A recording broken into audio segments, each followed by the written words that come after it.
श्री स्वामी समर्थ। सर्व नद्यांमध्ये पवित्र अशी गंगा नदी, सर्व देवदेवतांमध्ये पवित्र असे भगवान विष्णू, सर्व तीर्थांमध्ये पवित्र असं गंगेचे तीर्थ, सर्व मंत्रांमध्ये पवित्र म्हणजे गायत्री मंत्र, आणि सर्व देवदेवतांमध्ये पवित्र म्हणजे भगवान विष्णू, आणि सर्व व्रतांमध्ये पवित्र व्रत म्हणजे एकादशीचं व्रत। असंख्य पालख्या आता पंढरपुराकडे पोचणारच आहे। अगदी 2 दिवसांवरती आलेला हा वैष्णवांचा मेळा लाखो वारकऱ्यांमुळं अतिशय उत्साहामध्ये आणि आनंदामध्ये पंढरपुरामध्ये ही एकादशी साजरी करणार आहे। काही जण याला देवशयनी एकादशी म्हणतायत, तर काही जण याला आषाढी एकादशी असं म्हणणार आहेत। दोन्हीही अर्थ घेतले तरीही एकच का? कारण की या संपूर्ण जगाचा कारभार आता दुसऱ्या देवतांकडे जाणार आहे आणि आपले भगवान विष्णू हे शेष नागावरती विराजमान होऊन गाढ निद्रेमध्ये आता झोप घेणार आहेत। 4 महिन्यांच्या या कालावधीमध्ये या पूर्ण सृष्टीचा हा जो कारभार आहे तो आता इतर देवतांकडे जातो, ज्यामध्ये भगवान शिव, माता पार्वती यासोबतच गणपती बाप्पा आणि भगवान श्रीकृष्ण ह्या 4ही देवदेवतांकडे टप्प्याटप्प्याने या सृष्टीचा कारभार केलेला असतो। तर अशी ही आषाढी एकादशी आता अगदी 2 दिवसांवरती आलेली आहे। त्यामुळेच मी हा व्हिडिओ आज तुमच्यासाठी काढलेला आहे। आपला हा व्हिडिओ शेवटपर्यंत व्यवस्थित ऐका आणि समजून घ्या आषाढी एकादशीचं व्रत म्हणजे नेमकं काय असतं ते, आणि ते आपण कशा पद्धतीनं साजरी केले जाणार आहे। आपण या दिवशी उपवास करायचा आहे, पारण करायचं आहे, आणि यासोबतच आषाढी एकादशीच्या दिवशी तुम्ही काय काय गोष्टी करू शकता या सगळ्या गोष्टींची माहिती मी तुम्हाला आजच्या या व्हिडिओमध्ये देणार आहे। सुरुवात करूया आपण आषाढी एकादशीच्या या कथेबद्दल, की सुरुवातीलाच आपण ह्याबद्दलची माहिती आपल्या अगोदरच्या व्हिडिओजमध्ये घेतलेली देखील आहे, की एकादशी म्हणजे नेमकी कोण आहे ते। जसं मी बाकीच्या व्हिडिओजमध्ये सांगितलं तशी ही कथा या व्हिडिओमध्ये देखील एक थोडक्यात सांगते, कारण की आपले बरेच सबस्क्रायबर सुरुवातीला किंवा पहिल्यांदाच आपल्या या चॅनेलवरती आले असतील। त्यामुळे तुम्ही अगोदर सबस्क्राईब करून घ्या, कारण की अशीच पौराणिक माहिती आपल्या या चॅनेलवरती मिळत असते। तर सुरुवात आहे मृदुमान्य नावाच्या राक्षसापासून, ज्याला भगवान शिवांचा भक्त असं म्हटलं जातं। आपल्या घोर तपश्चर्येनं ज्याने भगवान शिवांना प्रसन्न करून घेतलं, भगवान शिवांनी मग त्याला एक आशीर्वाद दिला की जेव्हा केव्हा तुझा मृत्यू होईल, तो मृत्यू हा फक्त एका स्त्रीच्या हातून होईल, तो कोणत्याही पुरुषाच्या हातून होणार नाही। आता मला एखादी स्त्री कशी काय मारू शकते असं त्याला प्रश्न पडला, आणि तो आनंदी झाला, हे मला काही कोणी स्त्री मारू शकत नाही। त्यामुळं तो खुश झाला, आणि यावरूनच म्हणून की काय त्याने थेट देवदेवतांवरतीच चाल करून गेला। आता एवढ्या मोठ्या देवदेवतांना देखील यामुळे घाबरगुंडी झाली, कारण की साक्षात शिवांनी दिलेला तो आशीर्वाद होता, त्यामुळे त्याच्यामध्ये कुठलीही कसर राहणार नव्हती। सगळे देवदेवता घाबरून आता भगवान शिवांकडे गेले। आता मृदुमान्य राक्षसाला दिलेला हा आशीर्वाद खुद्द भगवान शिवांनीच दिलेला होता, त्यामुळं ते काहीच करू शकत नव्हते। मग तोपर्यंत बाकीचे देवदेवता मृदुमान्य राक्षसाचा हा जो काही संहार चालला होता ह्या गोष्टींमध्ये, म्हणजे जो विध्वंस चालला होता, या विध्वंसाला घाबरून एका गुहेमध्ये जाऊन लपले, कारण की हा आशीर्वाद काही साधा नव्हता, आणि मृदुमान्य राक्षसाला माहीत होतं की भगवान शिवांनी दिलेला आशीर्वाद आहे, म्हणजे आपल्याला आता कोणीही मारू शकत नाही। अशा वेळी भगवान शिवांच्या श्वासामधून एक देवी प्रकट झाली। आता शिवांनी दिलेल्या आशीर्वादानुसार आता या राक्षसाचा संहार हीच स्त्री करणार होती, आणि तसंच घडलं। या स्त्रीनं मृदुमान्य नावाच्या राक्षसाचा संहार करून टाकला आणि त्याला मृत्युमुखी पाडलं। आता ही स्त्री म्हणजे कोण होती? तर ही स्त्री म्हणजेच एकादशी।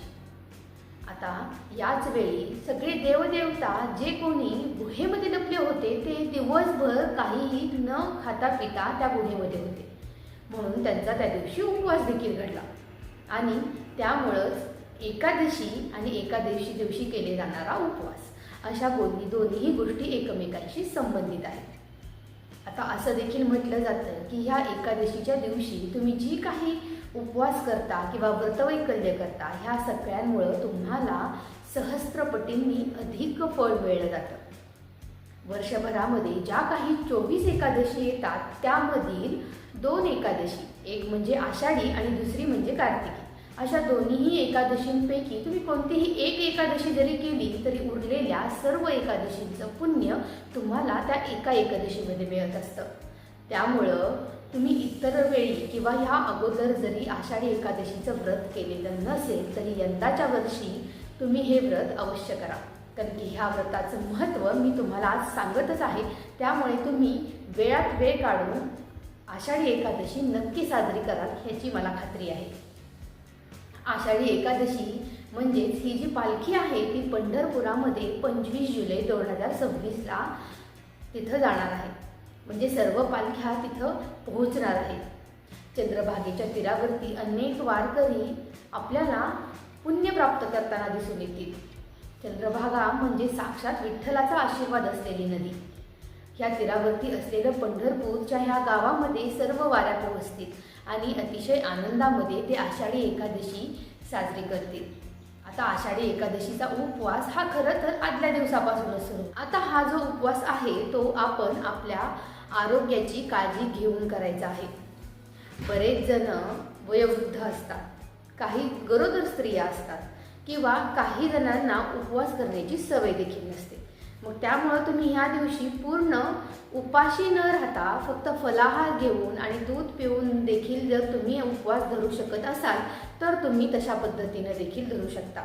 यासोबतच उपवासाची खिचडी, खजूर, मनुके, बेदाणे अशा वेगवेगळे गोष्टी देखील आपल्याकडे उपवासा दिवशी ग्राह्य धरल्या जातात. त्यांचा वापर करून देखील तुम्ही आषाढी एकादशीचं हे व्रत करू शकता. आणखी एक महत्त्वाची गोष्ट, आषाढी एकादशीच्या दिवशी आपल्याला पूजा आणि विधी कशा पद्धतीनं करायचे आहे ते. तर आषाढी एकादशी सुरुवात होणार आहे त्या दिवशी सकाळी सूर्यदेवाला अर्घ्य देऊनच आपल्याला याची सुरुवात करायची आहे. स्नानादी शुचिर्भूत झाल्यानंतर स्वच्छ पांढरी वस्त्र परिधान करून तुम्हाला या विधीला सुरुवात करायची आहे. सुरुवातीला तुम्ही सूर्यदेवाला अर्घ्य द्या आणि त्यानंतर तुमच्या देवघरामध्ये जाऊन त्या ठिकाणी आपण जी स्वच्छता करतो ती स्वच्छता केल्यानंतर एका चौरंगावरती लाल अथवा पिवळ्या रंगाचं वस्त्र अंथरायचं आहे. त्यावरती आपल्याला विठ्ठल आणि रुक्मिणी यांच्या मूर्ती स्थापन करायच्या आहेत. तुमच्याकडे मूर्ती असेल किंवा छोटी पितळेची मूर्ती असेल, ज्या कोणत्याही पद्धतीची तुमच्याकडे मूर्ती असेल ती तुम्ही तिथं स्थानापन्न करायची आहे. दिवा, धूप, अगरबत्ती, तुम्ही जो काही उपवासाचा पदार्थ केलेला आहे तो पदार्थ आणि श्री विष्णू सहस्त्रनाम, विठ्ठल रुक्मिणीची आरती, या सगळ्या गोष्टी तुम्हाला यावेळी लागणार आहेत. आता तुम्हाला सगळ्यांना हे माहीतच आहे की आषाढी एकादशी आणि विठ्ठल यांना आपण हळद कुंकू याऐवजी बुक्का लावतो. आता ह्याबद्दलची जी गोष्ट आहे ती देखील मी थोडक्यात सांगते की विठ्ठलाला असं हवं होतं की जे काही वारकरी माझ्याकडं माझ्या दर्शनासाठी येत आहेत त्यांच्या पायाची किंवा चरणांची धूळ ही माझ्या मस्तकावरती असायला हवी. त्यामुळं आजही पंढरपुरामध्ये विठ्ठलाच्या कपाळाला जो टिळा लावला जातो त्यामध्ये पंढरपूरच्या वारीच्या आलेल्या या वारकऱ्यांमुळं तिथल्या जमिनीवरची जी काही माती आहे ती या बुक्क्यामध्ये मिसळून त्याचा एक टिळा हा भगवंताच्या डोक्याला लावला जातो, म्हणजेच कपाळाला लावला जातो. आणि त्याच पद्धतीनं आपण देखील हा बुक्का लावायचा आहे आणि मग आपण उर्वरित पूजेला सुरुवात करायची आहे.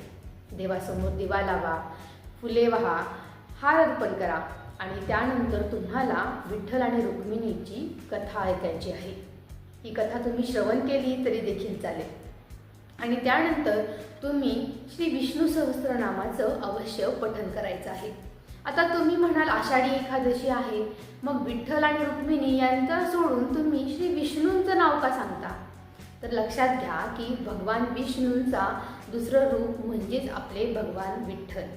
त्यामुळे विठ्ठल अवतारामध्ये भगवान विष्णूंनी येऊन ह्या सगळ्या गोष्टी किंवा कार्यसिद्धी केली होती. म्हणून यावेळी आवर्जून आपल्याला श्री विष्णूंची पूजा करायची आहे.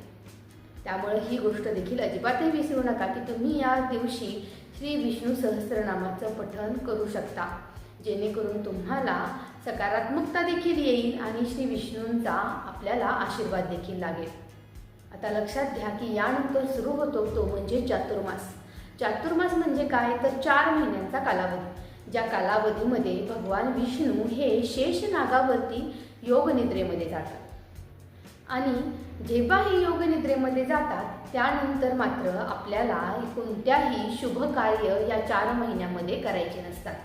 जसं की विवाह असेल, तुमच्या नवीन घरामध्ये तुमचं स्वागत करायचं असेल तर ते स्वागत, यासोबतच जर मुंज किंवा आणखीन साखरपुडा अशा कोणत्याही शुभ कार्य जी आपण करतो ती कोणतीही शुभ कार्य आपल्याला या 4 महिन्यांमध्ये करता येत नाहीत। त्यामुळं अशा बऱ्याच गोष्टी आपण चातुर्मास सुरू होण्याच्या अगोदर झालेल्या पाहत असतो आपल्या आजूबाजूला।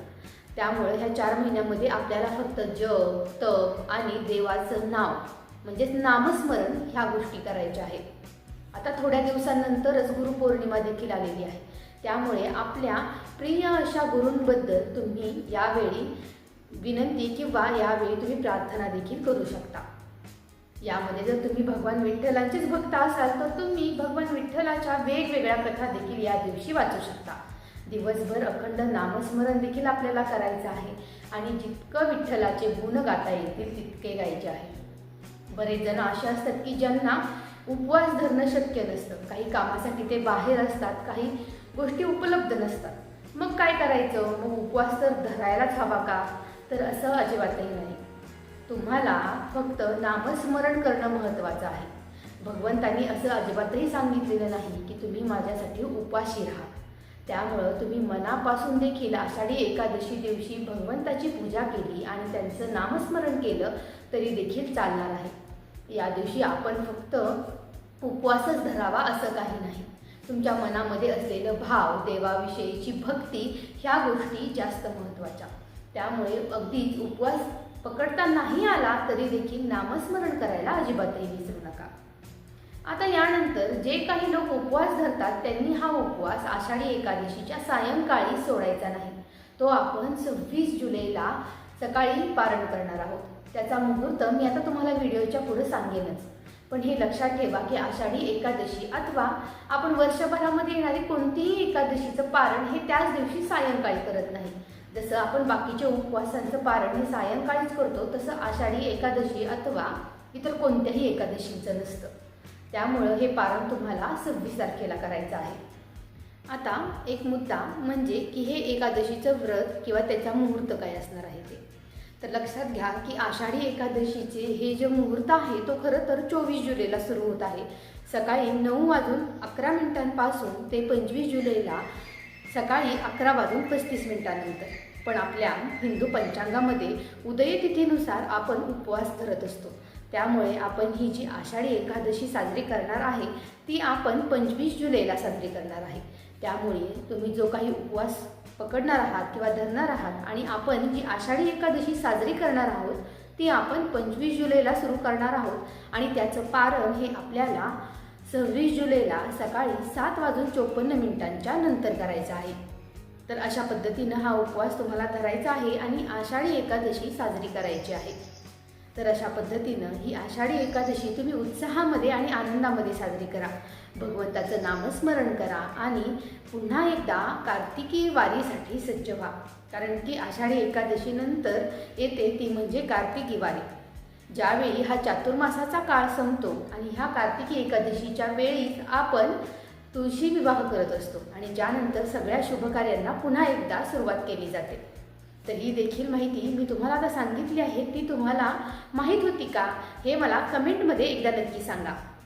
आणखीन कोणती पौराणिक कथा तुम्हाला पाहायला आणि ऐकायला आवडेल ते देखील मला अवश्य सांगा आणि आपले व्हिडिओज तुम्हाला जर आवडत असतील तर आपल्या चॅनेलला लाईक, सबस्क्राईब आणि शेअर करायला अजिबातही विसरू नका। मैत्रिणींनो, भेटूया पुढच्या व्हिडिओमध्ये। तोपर्यंत जय हरी विठ्ठल।